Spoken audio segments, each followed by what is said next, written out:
ఢిల్లీలో CJP party ధర్నాలో ఎవరెవరున్నారో ఒకసారి ఈ వీడియోలో ఈమెను చూడండి. Anybody wanted to bring Bhagwan Ram Mandir or whatever the fuck isme, I don't think so ki anybody wanted to bring Bhagwan Ram Mandir or whatever the fuck isme, ki anybody wanted to bring Bhagwan Ram Mandir or whatever the fuck isme. చూశారు కదా ఏం మాట్లాడిందో, అర్థమైంది కదా ఏం మాట్లాడిందో. Bhagwan Ram Mandir whatever the F is made. ఆ పదం నేను వాడాలి అని కూడా నేను అనుకోవడం లేదు. ఆమె ఏం మాట్లాడుతుందో చూడండి. మన రామ్ మందిర్, అయోధ్య రామ్ మందిర్ని ఉద్దేశించి హిందువులు మెజారిటీగా ఉన్న భారతదేశంలో 500 సంవత్సరాల పాటు పోరాటం చేసి కష్టపడి కట్టుకున్న రామ్ మందిర్ గురించి ఎంత నీచమైన పదాన్ని ఉపయోగించి ఈ అమ్మాయి మాట్లాడిందో విన్నారు కదా. అంటే నీట్ ధర్నా, నీట్ లీకేజీ ఈ పేర్లు చెప్పి అక్కడ ఎవరెవరు గుమిగూడారు అన్న విషయం మీకు అర్థం చేయించడానికి ఆ చిన్న షార్ట్ వీడియో నేను ప్లే చేశాను. CJP Protista, anti Hindu Protista అండి ఇది? హిందువులకు వ్యతిరేకమైన ప్రొటెస్ట్ ఇది. అర్థమవుతోంది కదా. అందుకే మన తెలుగు మీడియా ఛానల్స్లో, తెలుగు న్యూస్ పేపర్స్లో, అలాగే యూట్యూబ్లో కూడా మీరు గమనిస్తే తెలుగులో కూడా చాలామంది ఆ సీజేపీ పార్టీకి మద్దతిస్తూ పోస్టులు పెట్టడము, కాలకూట విశ్వవాగేశ్వరరావులు, ఇంకా చాలా మంది. ఎందుకు? అర్బన్ నక్సల్స్ వీళ్ళ ఇంటెన్షన్ హిందూ మతానికి వ్యతిరేకమైన ఎజెండాను ఎవడెవడైతే ముందుకు తీసుకెళ్తాడో దాన్ని ప్రమోట్ చేయడం వీళ్ళ ఎజెండా. చూశారు కదా మన అయోధ్య రామ్ మందిర్ గురించి ఆ అమ్మాయి ఎంత నీచంగా మాట్లాడిందో ఒకసారి ఆలోచించండి. ఇలాంటి బ్యాచులండి అక్కడ నీట్ పేపర్ లీకేజీపై ధర్నా చేస్తున్నాము అన్న పేరు మీద అరాచకం సృష్టిస్తూ ఉన్న బ్యాచులు ఇవన్నీ కూడా. వీళ్లను పోలీసులు చితక్కొట్టారు, లాఠీచార్జ్ చేశారు అని చెప్పి అయ్యో పాపం విద్యార్థులను కొట్టారు అని మన తెలుగు దినపత్రికలు హెడ్డింగ్ పెడుతున్నాయి, వార్తలు రాస్తున్నాయి. వాళ్లకు పాజిటివ్ గా మన తెలుగు దినపత్రికల్లో పొలిటికల్ కార్టూన్లు వేస్తున్నారు. షరామామూలే. నా చిన్నప్పుడు నేను ఏమేమైతే చూశానో ఈ కమ్యూనిస్ట్ గాళ్ళు, అర్బన్ నక్సల్ గాళ్ళు వీళ్ళు చేసే డ్రామాలు మళ్ళీ సేమ్ డ్రామాలు చేస్తున్నారు.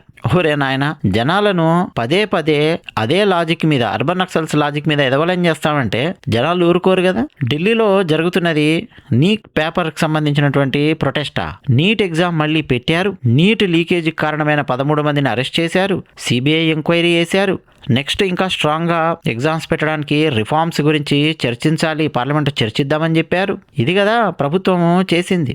అంటే భారతీయ జనతా పార్టీ ప్రభుత్వం ఎంత డైనమిక్గా ఉంది. మరోపక్క దేశ వ్యతిరేక బ్యాచ్లు, హిందూ వ్యతిరేక బ్యాచ్లు ఎలా గుమిగూడాయి అన్నది ఒకసారి ఆలోచించండి. అంటే హిందువులకు వ్యతిరేకంగా పనిచేసే ఈ బ్యాచ్లకు ఎవరు ఫండింగ్ ఇస్తున్నారు?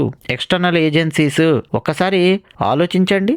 1528లో అంటే దాదాపు 500 సంవత్సరాల క్రితం బాబర్ అనే ఒక నీచుడు, వాడు అయోధ్యలో ఉన్న శ్రీరాముని జన్మస్థలంలో ఉన్న రామాలయాన్ని కూలగొట్టి అక్కడ బాబ్రీ మసీదు కట్టాడు. రామాలయ శిథిలాలతో వాడు బాబ్రీ మసీదు కట్టాడు. అప్పటి నుంచి హిందువులు ఎన్నో పోరాటాలు చేశారు, యుద్ధాలు చేశారు. ఆ తర్వాత నిరసనలు, ఆ తర్వాత కోర్టు కేసులు, ఉద్యమాలు. తిరిగి బాలరాముడికి రామ్ మందిర్ నిర్మించాలి అని కాంగ్రెస్ పార్టీ ఉన్నప్పుడు ఎన్ని రకాలుగా తొక్కేయాలో అన్ని రకాలుగా తొక్కేసే ప్రయత్నం చేసింది. కానీ ఫైనల్గా 2024 జనవరి 22వ తేదీన అయోధ్యలో దివ్యమైన భవ్యమైన రామ్ మందిరాన్ని మనం నిర్మించుకోగలిగాం. బాలరాముని విగ్రహ ప్రాణ ప్రతిష్ఠ జరిగింది. మనకు తెలుసు. అంటే 500 ఏళ్ల చరిత్రలో జరిగిన పోరాటాలు, ఉద్యమాలు, న్యాయపరమైన తీర్పులు, పురావస్తు శాఖ బయటపెట్టిన ఆధారాలు, ఎంత సంఘర్షణ జరిగి ఉంటుందండి మన రామాలయాన్ని మనం కట్టుకోవడం కోసం. మన పూర్వీకులు ఎంత కష్టపడి ఉంటారు ఆలోచించండి. మన దేశంలో మనం రామాలయం కట్టుకుంటే ఇప్పుడు ఈ అమ్మాయి అక్కడ వచ్చి ఎలా మాట్లాడుతుందో చూడండి. ఒక ఎగ్జాంపుల్ అండి నేను మీకు చూపించింది. ఇలాంటి బ్యాచ్లు అక్కడ చాలా ఉన్నాయి. నీట్ లీకేజీపై ప్రొటెస్టు లేదు, గడితే గుడ్డు లేదు. వీళ్ళందరూ అక్కడ జాయిన్ అయ్యి హిందూ మతానికి వ్యతిరేకంగా నినాదాలు చేయడము, రాముణ్ణి దూషించడము, రామ మందిరాన్ని దూషించడము. ఒకసారి ఆలోచించండి. ముస్లింలు మెజారిటీగా ఉన్న దేశాలు ఉంటాయి, మధ్యాసియా దేశాలు. సౌదీ అరేబియా ఉంది, యుఏఈ ఉంది, బహ్రెయిన్ ఉంది, ఖతార్ ఉంది.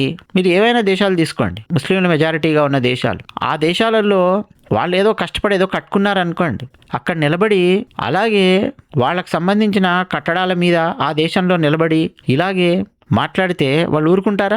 ఆలోచించండి. ప్రభుత్వాల దాకా కాదు, అసలు ప్రజలే ఊరుకోరు, చెంపబగలు కొడతారు, పోలీసులు అరెస్ట్ చేస్తారు. కానీ మన దేశంలో చూడండి, తిండి ఎక్కువ అయ్యింది, స్వేచ్ఛ ఎక్కువ అయ్యింది. ఏ రేంజ్లో స్వేచ్ఛ ఎక్కువ అయ్యింది?